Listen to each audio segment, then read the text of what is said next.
Welcome to Critical Junction, episode 66. I'm Mark. I'm Jill. And Luke is on assignment in Afghanistan. And whenever someone mentions the Jehovah's Witnesses, the first image that comes to mind for many is of people showing up at one's door uninvited to discuss their particular interpretation of Christian doctrine in order to, quote-unquote, save them from eternal annihilation. But what do the J-dubs actually believe, and what sets them apart from other sects of the insidious death cult that is Christianity? Many of their beliefs seem rather unconventional, even according to Christian standards. Consider, for example, how the Jehovah's Witnesses believe they are living in the so-called end times and look forward to the establishment of God's kingdom on earth with Jesus Christ at its head. This despite the fact that the Jehovah's Witnesses broke from the Adventist movement in the United States in the 1800s and have been waiting for final judgment for more than 200 years. Or consider how Jehovah's Witnesses denounce all other religions and secular governments as morally corrupt and tools of the devil. A prime example of the no true Scotsman fallacy, witnesses believe they and they alone represent true Christianity, and all other religions, having failed to meet God's standards, whatever those are, will soon be destroyed. But one of their arguably more sinister beliefs is their rejection of blood transfusions, even in life and death situations, which they consider a violation of God's law based on their interpretation of Leviticus 17:14. And that reads, quote, "You must not eat the blood of any sort of flesh, because the soul of every sort of flesh is its blood. Anyone eating it will be cut off," end quote. To me, this passage, one of the less revolting from the Bible's Old Testament, rings more like a warning against vampirism or black pudding than blood transfusions. And if they accept one passage from the Old Testament as doctrine, do they also accept others, including the clear endorsement of slavery in Exodus 21 by the very same God who they believe outlawed blood transfusions? But, more importantly, one can easily make the argument that this particular belief is intrinsically immoral and dangerous. As we've said many times on this show, beliefs inform actions and actions have consequences. In this case, the direct consequence of such an immoral belief can lead to needless and unnecessary pain and suffering, and even death. With a wealth of unfulfilled end times prophecies under their belts, not to mention reams of legal battles that have been taken to Supreme Courts all over the world, and the allegation that Jehovah's Witnesses have policies and practices in place to conceal sexual abuse within their organization, how can anyone A, continue to belong to this sect, or B, consider joining it in the first place? Let's talk about that, shall we? Yeah, the transfusion thing is one that is something that I hadn't really been thinking about. But there were a few cases of parents being taken to court or basically charged with murder for denying their kids that kind of basic healthcare, right? Right. Like, and I don't know. Are these cases actually getting some traction in terms of them actually getting that exemption for religious belief? I think they haven't. I think they've been losing. I don't know. Especially in the U.S., their political landscape is a little bit more complicated, right? Yeah. Because of the whole religious freedom thing that they kind of harp on a little bit more than we do. Like they accept virtually everything everything can be argued as a religious belief in the U.S. You know, there's virtually no restriction on what can constitute a church down there. So I don't really know what the cases would be either for or against blood transfusions and exemptions and stuff down there. Mm-hmm. But it's like it reminds me a little bit of those cases we were looking at with the alternative medicine when, right. Like the Michaela Salk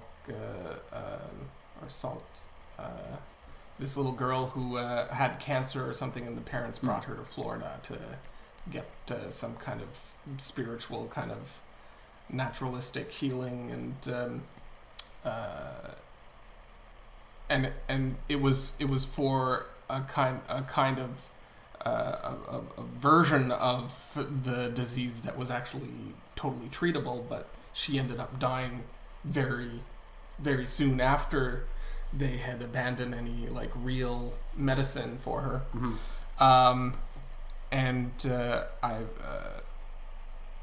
I don't know if the parents have actually been punished for that, or what's actually come out of that since then. Yeah, I don't know either. It would have been good to do our research before this episode. Maybe, yeah. But yeah. I mean, this I guess what bugs me about it is that it's entirely academic, even so they take these scriptures and these principles super literally, and they're applying the theory in a super absolute fashion, right? But the practical reality of it is basically the opposite of what you would intuitively be trying to go for when you're implementing sort of a moral framework for how to behave. You know, right. what leads to a good life, and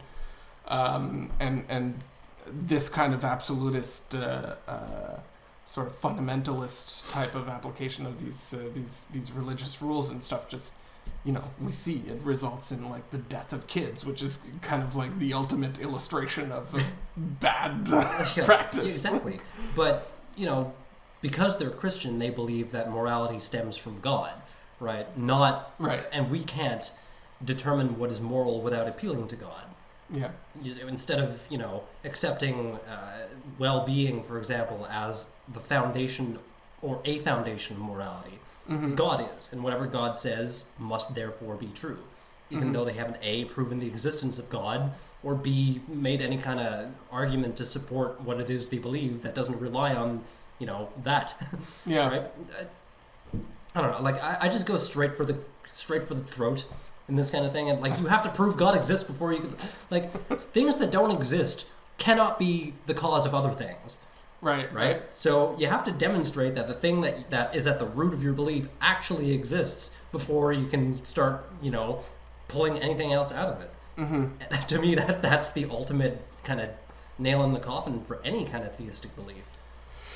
Yeah, but I mean, the likelihood of getting any traction or any headway by just denying the fundamental.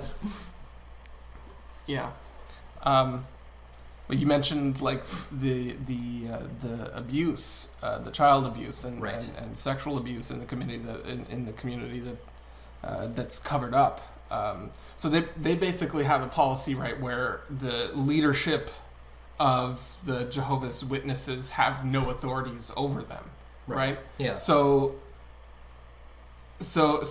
they have a policy where you do not report to the police any rapes or child abuse. And that ties into their refusal right. or their non-acceptance of secular governments and secular authorities. Yeah, right? because to them, it's a tool of the devil. The only authority is from God. So if you're going to report something, you report it to the church authorities, right? Yeah, but then what's the point of reporting it to them if they're not actually doing anything about it? That's what I don't understand. They're not actually bringing any consequences down. Like it's yeah, it's like the Catholics. They just shuffle clergy around, right? If they're found to be in any way in that type of situation, they'll just move them around, right? And I think that's the kind of policy they're talking about. It's ridiculous. Yeah. There's no consequence. Right? But I guess the consequence is you'll go to hell. Mm-hmm. But that's so there's a weird. Oh, sorry. No, they don't believe in hell. Oh, they don't. They're one of the ones that don't believe. Right. In hell. Instead, okay. they believe in annihilation. Like if you don't find salvation through Oh, Christ, yeah, that's you are right. destroyed. Yeah, the atheists in the end times, that God is just going to kill them. Yeah. They're just going to wipe them out of existence. Yeah. Yeah, they're also non-Trinitarian, so so it's weird. They're able to hold that idea of dead being dead, right, in their minds, but they can't accept that dead might be dead for everybody. Themselves, right? Everybody, including themselves.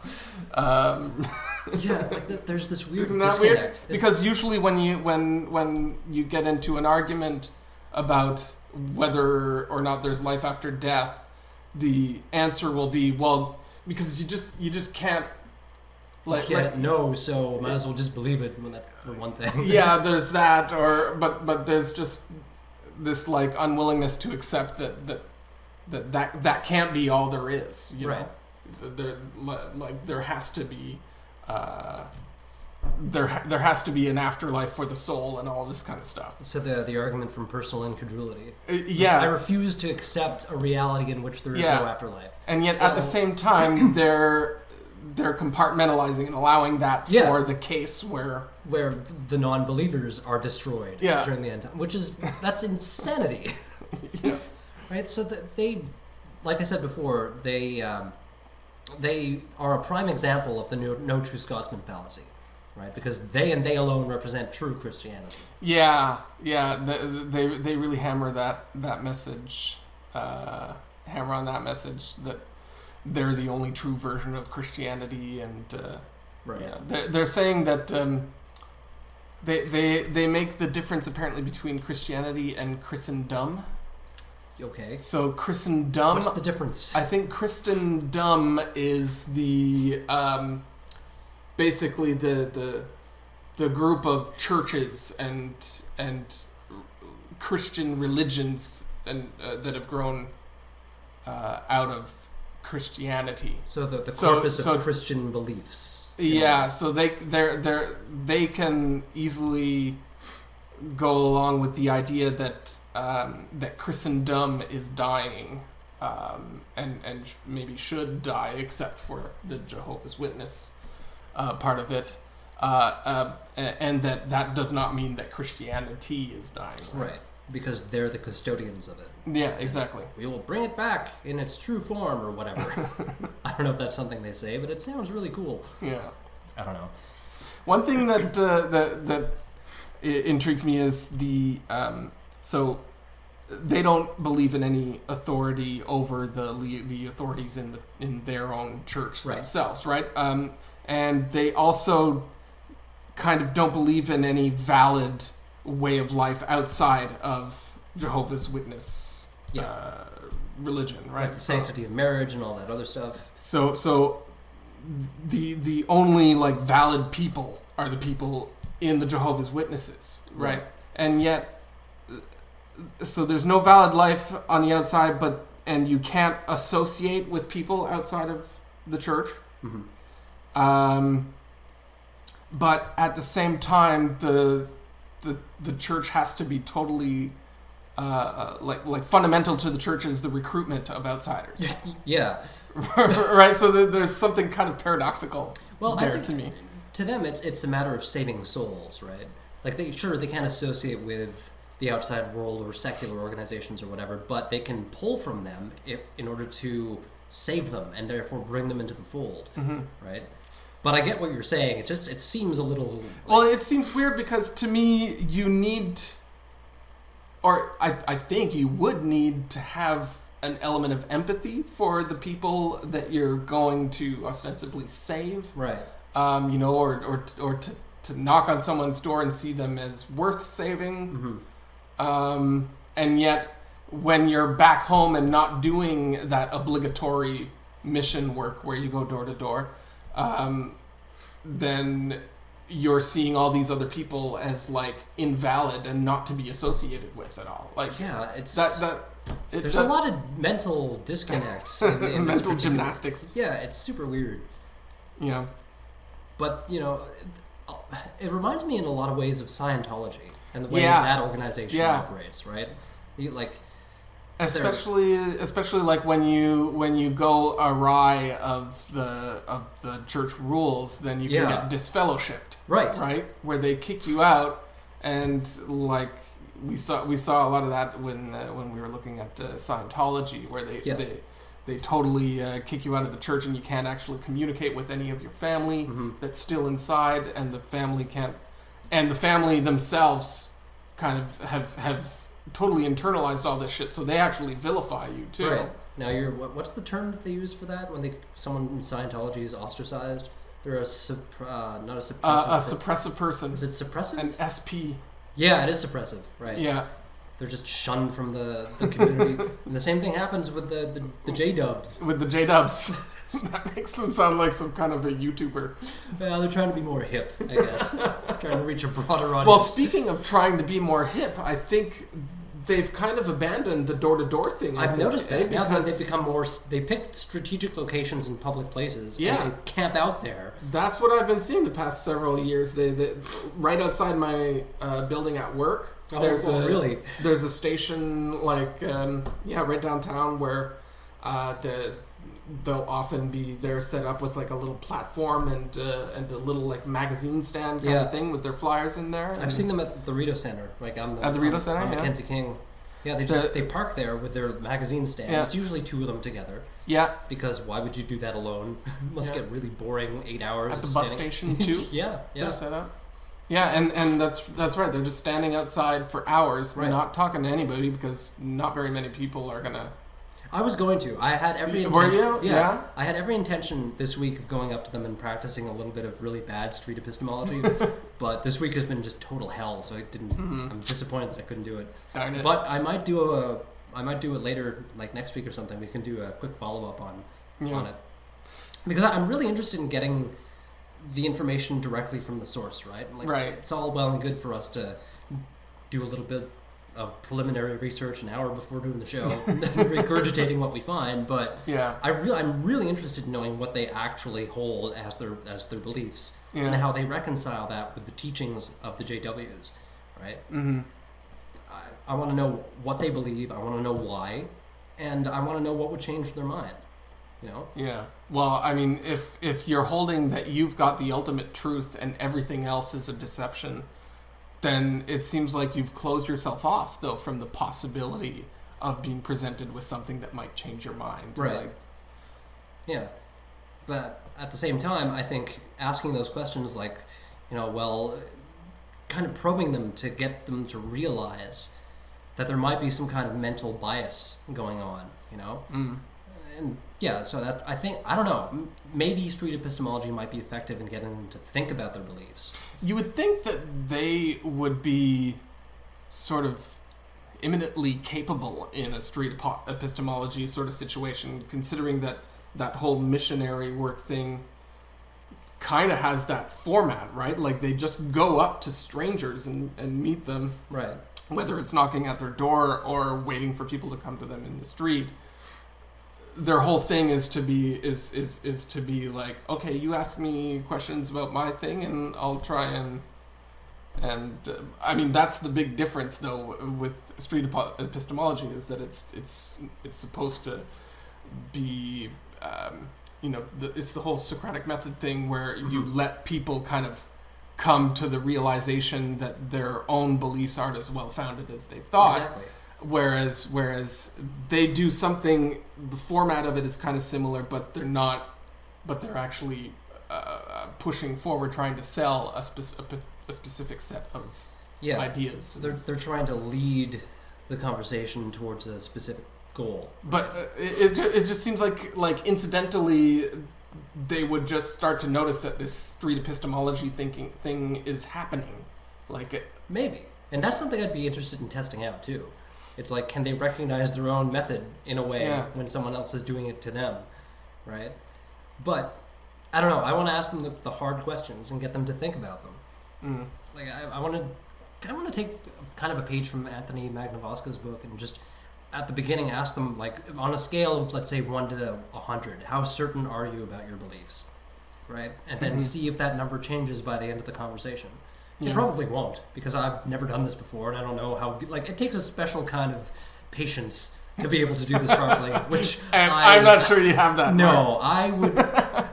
when coming up against bullshit, I think I would just lose it right there, very rapidly.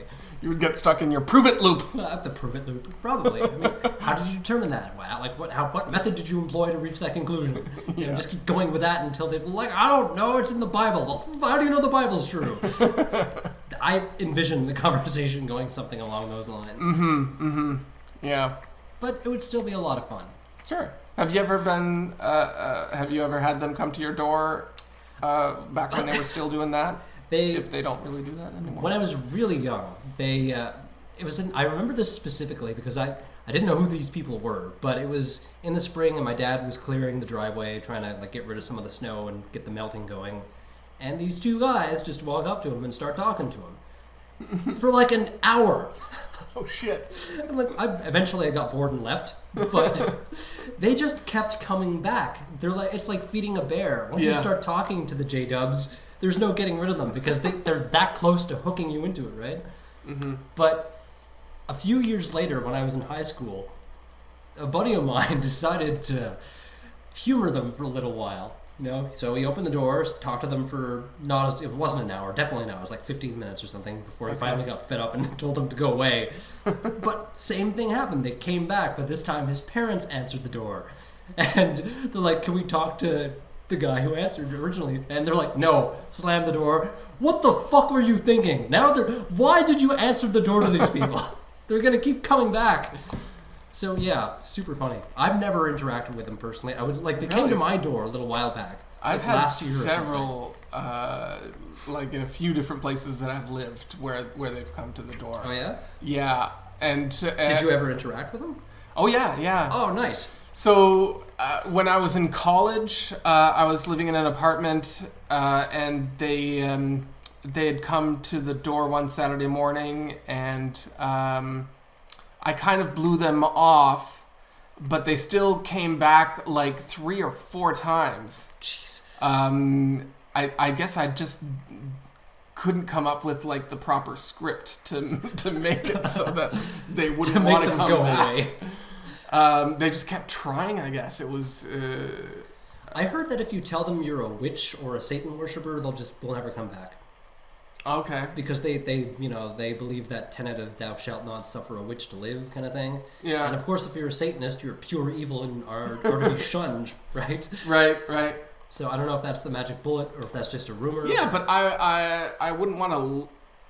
I wouldn't want to lie to them to get rid of them. I would rather.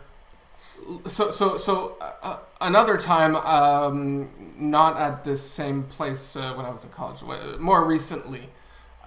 Just a few years ago, actually, they had come to my place, and I told them that I was an atheist, because I don't just like open the door, and if they say Jehovah's Witnesses, I say, oh fuck off, and I close the door. I don't like that approach. Neither would I. I would like to have the conversation with them. Yeah, first of all, I would rather not reinforce their idea that everyone who's outside of the church is doomed and evil, sure, and needs redeeming or whatever. Especially us filthy atheists. Yeah. So I told them I was an atheist, and they were oddly shocked. First of all, like you would think that they would come across atheists all the time when they're knocking door to door. I don't know, but they were shocked, and they were like, what? Why? How? And so I just told them my rationale for not being sufficiently convinced of there being some kind of unseen being that apparently created everything and stuff like that. Oh yeah, and they're big on the anti-evolution stuff too. Yes, right? They are. They're just as bad as the evangelicals in the southern U.S. Remind me, are they young Earth creationists? I think they are. Yeah. Okay. Yeah, so they would have to be because they completely deny any type of evolution. Right. The Genesis account is legit real. Like that's what happened. And no. Yeah. But anyway, how did they react to your rationalizing of atheism? So that seemed to do it because that time they didn't come back many times after. Really? So I unlike with the story of telling them you're a Satanist where they just run off and like don't ask any questions. They had actually wanted to try and like convert me or deconvert me still, even though I was saying I was an atheist, or at least they were asking me like why or how, but I don't know if that was like rhetorical kind of questioning. It seems my memory is vague of it, but so from what you do remember, because I've never had the distinct pleasure of interacting with them one-on-one, because the one time they came to my door a couple of years ago, I was too late to answer it, and by the time I was they were already gone. So what does a typical conversation with them look like? Like how does it unfold? So they usually have a pamphlet for you, and it seems evident that they have sort of like a preset script, and they're hoping that each door interaction will go as I guess they've been trained for them to go. Like they probably go through an exercise. This is how a typical door thing would go. Here's how it would go when someone is not amenable. Here's how it would go if someone is amenable. So it seems like they have that script going for them.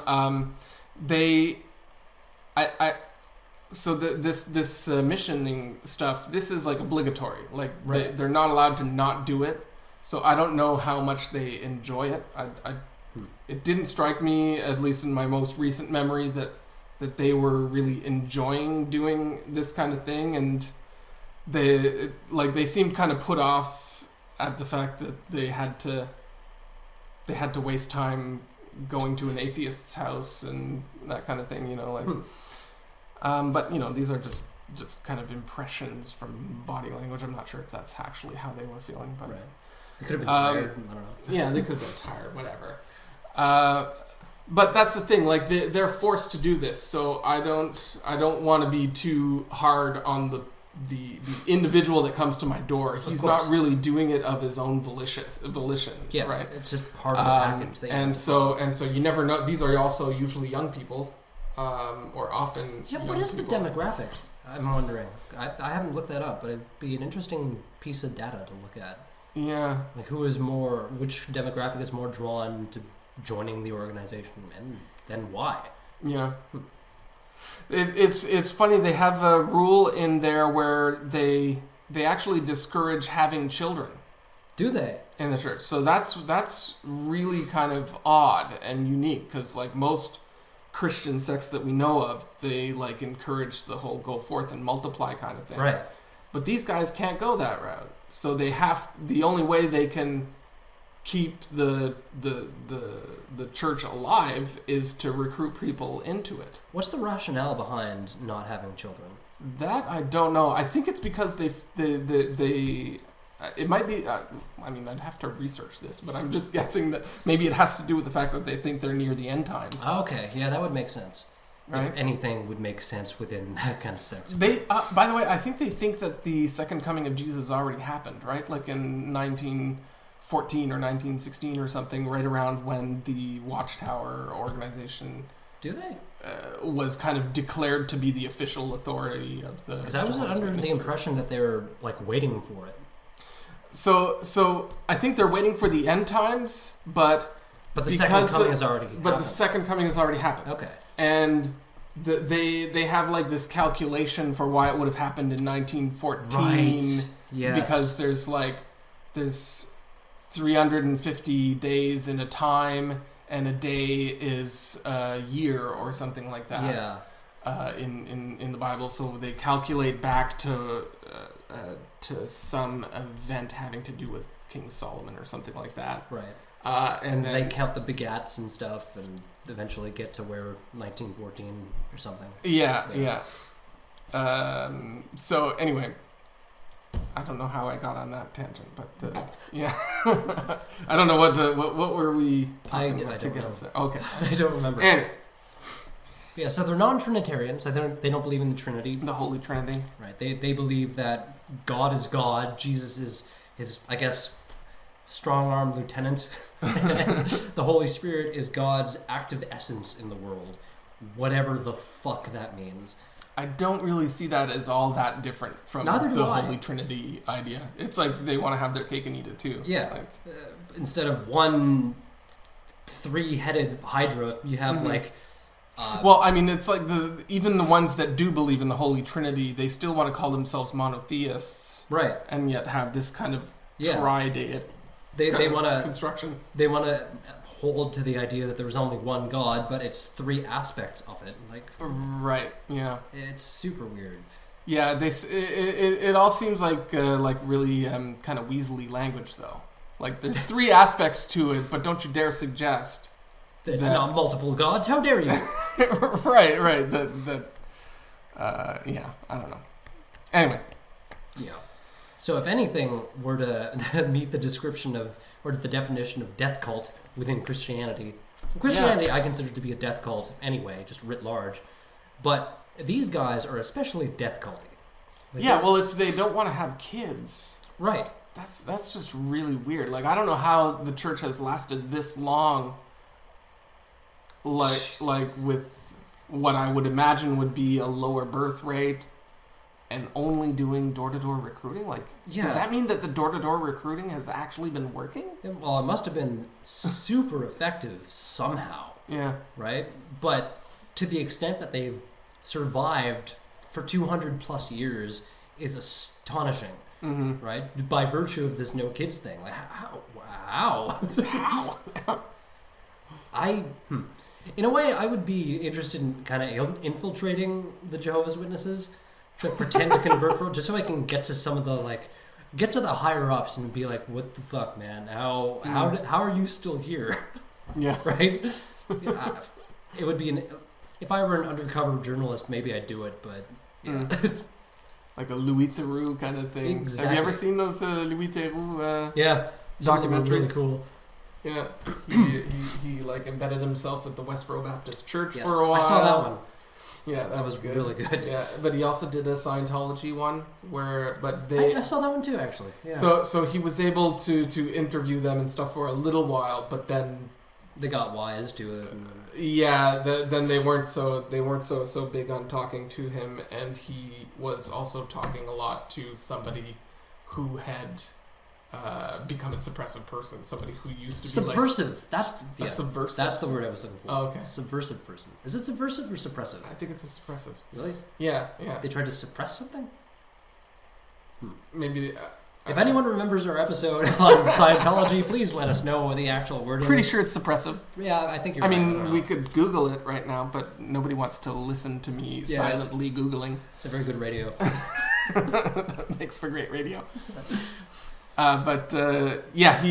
had associated himself with one of the former enforcers of the Scientology church, which was really interesting. That guy was an interesting character. Yeah. Like he'd fly off the handle for no reason every now and then. Yeah, that's right. It was odd. It was interesting. And you got to wonder if part of that is just a remnant of being in the Church of Scientology. Right. Like, did they really? But at the same time, he wasn't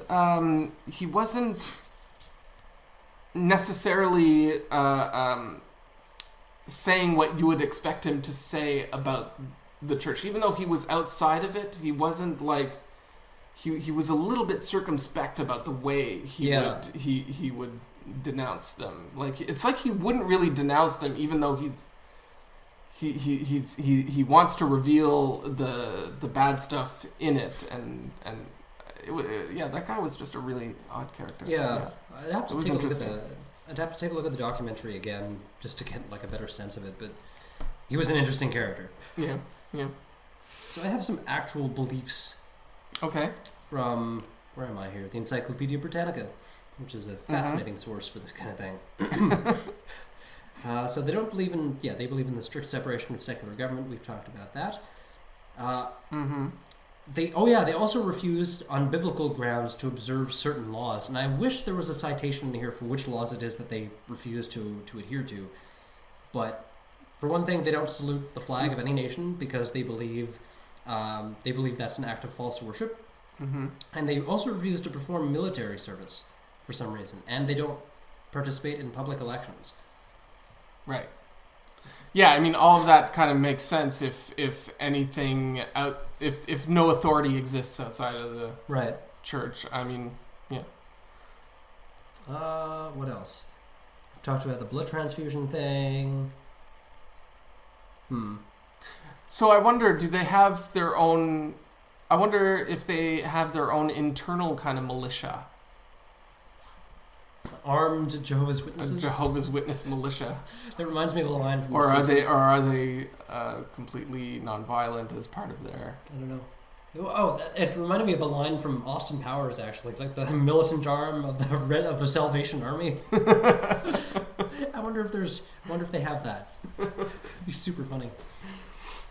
But yeah, I find it fascinating that they're able to recruit as many people as they do, and B, that people are even interested in joining this thing in the first place, like I said in the intro. Yeah. All of this stuff is public knowledge, and yet I mean, somehow, there was an excuse in like the pre-internet era when people didn't have, or the pre-mass media era where right. you just couldn't necessarily access information on how evolution works or how evolution works, or the fact that blood transfusions save lives. Yeah. Ugh. That one bothers me. It's so immoral, and it's so... What's with the playing fast and loose with the language in the Bible there though, where the Bible is prohibiting consumption of blood, right? Where like eating literally of blood is kind of what it's saying there, yeah, right? and I took that passage directly from the Jehovah's Witnesses website. Yeah. So I made. How does a transfusion? Like a transfusion isn't eating. That's just not what it is. So that's why I said it sounds more like a warning against vampirism or black pudding, right? Yeah. It just, how do you get from don't eat blood to don't save someone's life by transfusing blood? Yeah. There's a huge gap there that I can't figure out how to solve it. Super weird. Yeah, super weird. But that whole idea of both being sort of fundamentally and unreasonably adhering to the book, and yet at the same time totally kind of doing violence to the words in there to make up their own kind of weird twisting it to suit their twisted purposes. Dogma about it. Yeah, I don't know. I would be interested in knowing if they follow the rest of the Old Testament, right? Like I mentioned Exodus 21 in the introduction, but even in Leviticus, the book where this blood transfusion thing is taken from, there's more slavery stuff in there. Yeah. There's more anti-gay stuff in there. Mm-hmm. Well, supposedly, I don't really. Oh, they're absolutely anti-gay. Yeah, for sure. But do they follow the slavery bit? Like, would they be okay with owning people as property? I mean, obviously, right? They would have to. I mean, obviously, because they basically enslave their own people. Their own people are not free to go outside of what's dictated by the church leaders, right? Like their own people are not free to go and interact and have friends with non-Jehovah's Witnesses and. So you consider that a form of slavery? I kind of consider that like a kind of mental slavery, like you're not actually free to go exploring the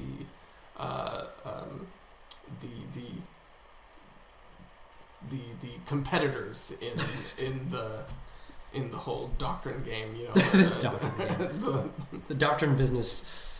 Because let's call it a business. That's what it is, right? For a lot of these organizations, it's a business model. They make money off of it, right? Yeah. Even the J-Dubs make money off of selling their Watchtower magazines. Oh, yeah? I think so. Really? Maybe not. No, they give those out for free. Sorry, I'm wrong. Yeah. Yeah, I was going to ask you, actually, did you see anything about whether they make money really off the church? Like, do they have tithing? I don't know if they have tithing, but they must have some sort of income because they have all these kingdom halls spread across the world, right? Right. How do they afford the real estate? Yeah. So it's either I don't think donations alone would permit that to continue. So I don't know. Do they have a tithe? They might. It would be the only explanation for a steady source of income. Mm-hmm. But I don't know. It's a good question. We're asking a lot of really good questions in this episode. Not providing a lot of really good answers. Yeah. So if anyone out there is a Jehovah's Witness and would like to answer some of the questions to which we don't have an answer, get in touch with us. Yeah, but again, they wouldn't because they're not really allowed to be just exploring random YouTube vids from unbelievers. We'll be annihilated anyway, so what's the difference? Exactly. And then I guess, since I admitted that I'd like to infiltrate the organization, they probably won't want to associate with me anyway. Yeah. So there's that. Really wish Luke were here. Yeah. Do you have any final thoughts? That's my line. It's my job, damn it. Well, I remain unconvinced about the truthiness of any of their claims, because the only arguments that they provide are circular and based in the Bible, because the Bible is true, because it says it's true, and therefore God. Mm-hmm. So all of their beliefs are centered around arguments from ignorance, arguments from personal incredulity, circular reasoning, no true Scotsman fallacies. Yeah. That's what their entire religion is based on. Just fallacy after fallacy. Yeah. And just irrational thought and a lack of reasoned objectivity. Right? Mm-hmm. And that bothers me. Like, I'm concerned with the truth.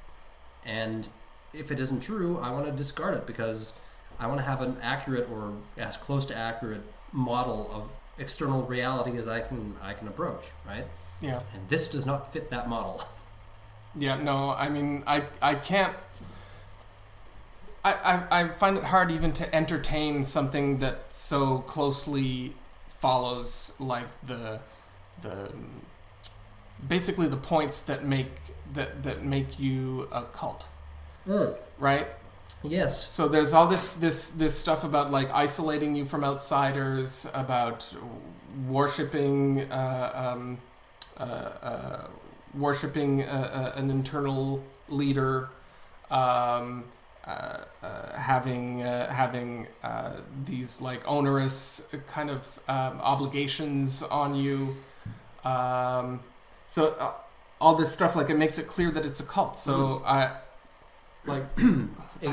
don't understand how they can actually recruit anyone into that. I don't get it either. But you're absolutely right. It has all, or nearly all. Well, but I mean, cults happen all the time, right? So I guess people are just vulnerable to needing to belong to something, and there's something about that exclusionary idea, principle, that's actually really attractive. They feel like they're part of a super special club, right? It's insidious. Only they have the... It's very insidious. But you're right. Like, it meets a lot of the... I said all earlier, but I'm going to retract that. Like, it meets a lot of the hallmarks of cults. Yeah. Right? All the reasons you just listed. It's a death cult. Yeah. Just like the rest of Christianity. They're fixated on what happens after they die, to the exclusion of living a decent life now. Mm-hmm. Right? For all we know, and as far as the evidence leads us to believe, this is the only life we have. And if you waste it worrying about what happens after you die, you're just shutting the door to a wealth of possibilities. Yeah. And investigating what is actually true. And I find that really sad. You know, there's enough wonder in the universe. It's like an abdication of your God-given faculties for for reason and like you were created supposedly you were created by God, and you were given these gifts, the ability to figure shit out. Right. And you're like voluntarily shunning that stuff. Yeah. That seems kind of hypocritical. Well, a little bit, yeah, but at the least, at the very least, like you're right. There's enough. You're given power, and with power comes responsibility. Yeah. Thanks, Spider-Man, or something. But yeah, there's enough wonder in the universe, right? That without creating this idea of the supernatural to fill a hole of knowledge. Right? It's much less wondrous too. I mean, it's too narrow to be as wondrous as what the actual universe gives you. It seems to me. I don't know. Like, don't try to answer a mystery by appealing to your limits. But I get it. Right? Like, it's just it's frustrating. Jehovah's Witnesses, child abuse, sexual abuse, frustrating, sad. I've got the best witnesses. What are your final thoughts on the J-dubs? I'm trying to make that stick. I really hope it does. The J-dubs. I like it, actually. final thought is, just confront them when they present themselves to you. Don't just. I don't know if I like the word confront. Don't just humor them, and also don't just let them off the hook by being rude to them and slamming the door in their face. Right. Because I think ultimately my final thought is that I'd actually like these death cults to die.